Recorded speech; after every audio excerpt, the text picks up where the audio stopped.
ಆಶ್ರಯ ಮನೆ ಹಂಚಿಕೆ ವಿಚಾರದಲ್ಲೂ ಕಾಂಗ್ರೆಸ್ ಬಿಜೆಪಿ ಫೈಟ್ ನಡೆದಿದೆ.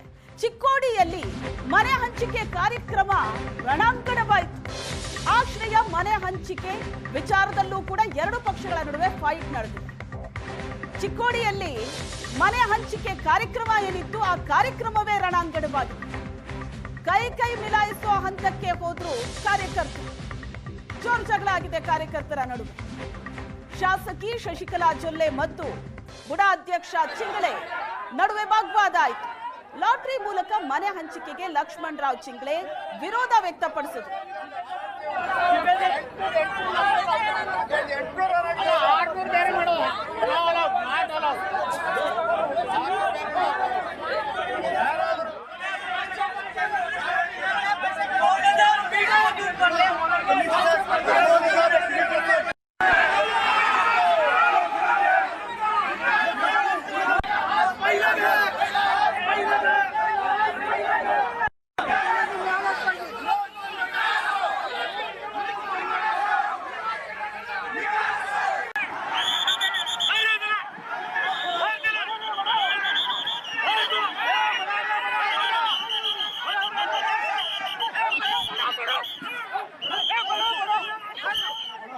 इथपर्यंत 4-5 तास बसलाय.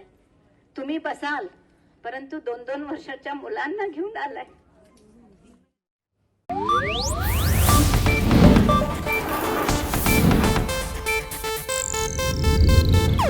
ಇದು ಏಷ್ಯಾನೆಟ್ ನ್ಯೂಸ್ ನೆಟ್ವರ್ಕ್ ಪ್ರಸ್ತುತಿ.